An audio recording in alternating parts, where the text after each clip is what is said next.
Sobat Pelajar Indonesia, selamat datang di video kami. Di sini kami akan membahas salah satu panduan yang sangat penting dalam dunia pekerjaan sosial dan kesehatan, yaitu a Biopsychosocial Spiritual Assessment Guide for Health and Social Work. Pada panduan ini dikembangkan oleh sekelompok pekerja sosial medis di Singapura yang tergabung dalam Community Care Community of Practice. Tujuannya sederhana tetapi mendalam, yaitu membantu pekerja sosial memahami klien secara menyeluruh, bukan hanya dari segi fisik atau medis, tetapi juga dari sisi psikologis, sosial, dan spiritual. Pada pendekatan ini dikenal sebagai model biopsikososial spiritual atau disingkat BPSS. Nah, melalui video ini kita akan melihat bagaimana model ini bekerja, mengapa ini penting, serta bagaimana penerapannya dalam praktik keseharian seorang pekerja sosial.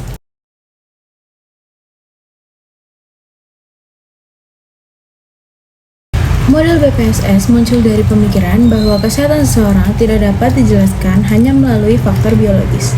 Ada aspek psikologis, sosial, dan spiritual yang saling berkaitan dan berpengaruh terhadap kesejahteraan seseorang. Panduan ini dirancang terutama untuk pekerja sosial medis yang bekerja di layanan intermediate and long-term care seperti rumah sakit komunitas, panti perawatan lansia, dan layanan kesehatan berbasis masyarakat.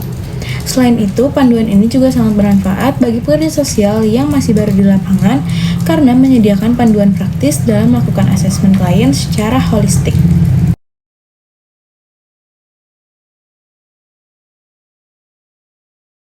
Model ini awalnya dikembangkan oleh George L. Angel pada tahun 1977 sebagai biopsychosocial model.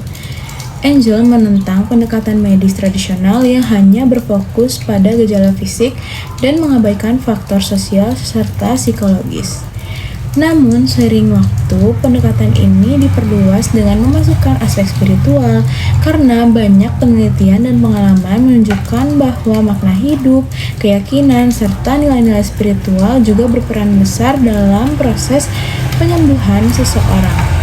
Pada tahun 1984, Organisasi Kesehatan Dunia atau WHO bahkan menyetujui bahwa perawatan kesehatan yang sejati harus bersikap holistik, mencakup tubuh, pikiran, sosial, dan spiritualitas manusia.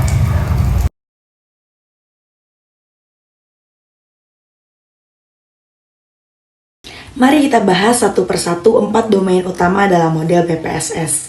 Yang pertama, domain biologis. Aspek biologis berfokus pada kondisi medis dan kesehatan fisik seseorang. Dalam asesmen, pekerja sosial perlu memahami riwayat penyakit klien, pengobatan yang dijalani, kepatuhan terhadap terapi, serta dampak penyakit terhadap kehidupan sehari-hari.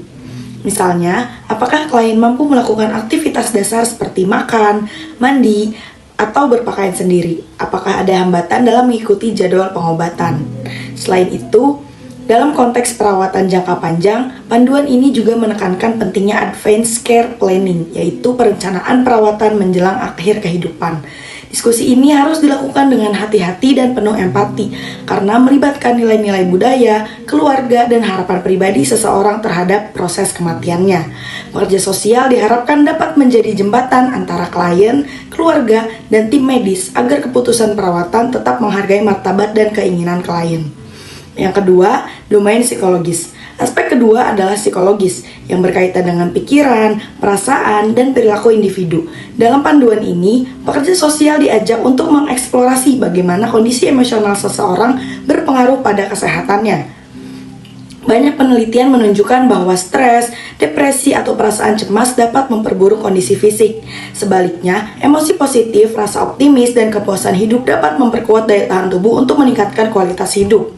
Dalam asesmen psikologis, pekerja sosial dapat menanyakan hal-hal seperti bagaimana perasaan klien terhadap penyakitnya, apa sumber kekuatannya dalam menghadapi tantangan, bagaimana cara mengatasi stres atau kesedihan. Nah, beberapa pertanyaan tersebut menunjukkan bahwa panduan ini juga menekankan pentingnya menilai kemampuan coping atau daya tahan psikologis klien, serta dukungan emosional dari keluarga dan lingkungan sekitar. Untuk menilai kondisi emosional, pekerja sosial dapat menggunakan alat seperti Patient Health Questionnaire untuk mendeteksi gejala depresi dan Zarit Burden Interview untuk menilai tingkat stres pada caregiver atau pengasuh. Selain itu, pekerja sosial perlu memahami motivasi dan harapan klien dengan mengetahui apa yang dianggap penting oleh klien seperti ingin kembali bekerja, ingin berjalan sendiri, atau sekedar ingin merasa damai.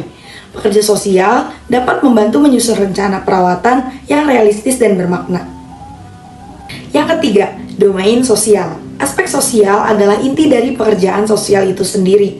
Domain ini menyoroti hubungan keluarga, jejaring sosial, pekerjaan, kondisi ekonomi, serta dukungan dari masyarakat. Pekerja sosial menggunakan berbagai alat seperti genogram untuk memetakan struktur keluarga dan ekomap untuk melihat hubungan antara klien dan lingkungan sekitarnya, termasuk teman, lembaga sosial, atau organisasi komunitas. Pertanyaan yang diajukan dalam domain ini bisa meliputi siapa saja anggota keluarga yang terlibat dalam perawatan, bagaimana hubungan mereka dengan klien, apa saja sumber bantuan yang sudah dimiliki, dan apakah ada hambatan ekonomi atau sosial yang memengaruhi proses penyembuhan.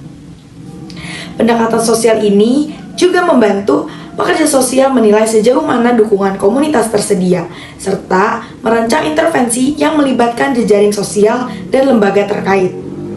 Dalam beberapa kasus, pekerja sosial juga perlu membantu keluarga menyesuaikan perannya. Misalnya, ketika seorang anak menjadi caregiver bagi orang tua yang sakit, atau ketika keluarga harus mengambil keputusan bersama tentang perawatan jangka panjang. Selanjutnya, yang keempat ada domain spiritual.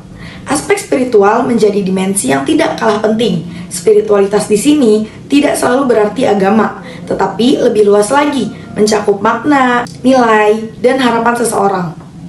Panduan ini membagi pertanyaan spiritual ke dalam 3 kelompok besar. Yang pertama ada religious base, bagi klien yang memiliki keyakinan dan praktik keagamaan tertentu. Yang kedua ada belief base, bagi klien yang memiliki sistem nilai dan pandangan hidup personal. Lalu yang ketiga ada practice base, bagi mereka yang menemukan kedamaian melalui kegiatan seperti meditasi, seni, atau berinteraksi dengan alam. Melalui asesmen spiritual, pekerja sosial dapat memahami apa yang memberi klien kekuatan dan harapan.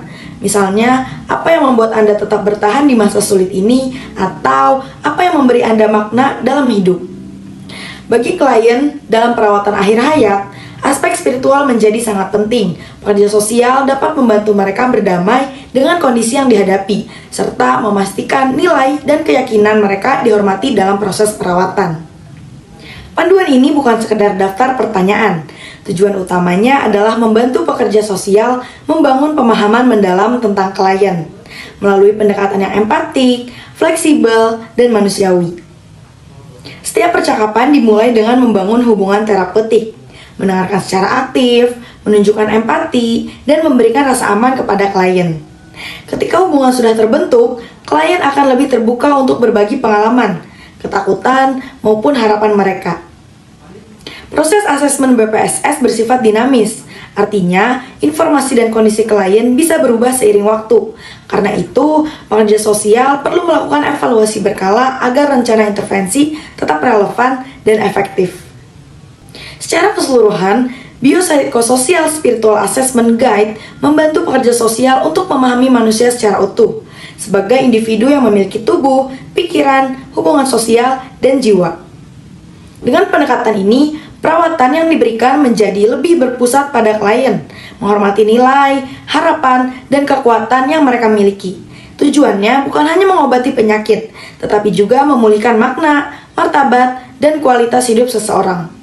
Seperti kata Theodore Roosevelt, people don't care how much you know until they know how much you care. Artinya, seberapapun banyak ilmu dan teori yang kita miliki, semuanya tidak akan berarti tanpa kepedulian yang tulus kepada manusia yang kita bantu. Dengan semangat empati dan pemahaman holistik, panduan ini menjadi pengingat bahwa tugas utama seorang pekerja sosial bukan hanya memberikan layanan, tetapi juga menghadirkan harapan, makna, dan kemanusiaan dalam setiap tindakan. Terima kasih sudah menonton, semoga panduan ini bermanfaat dan menginspirasi kita semua untuk terus memberikan pelayanan sosial yang lebih manusiawi dan bermakna. Terima kasih, Sobat Pelajar Indonesia.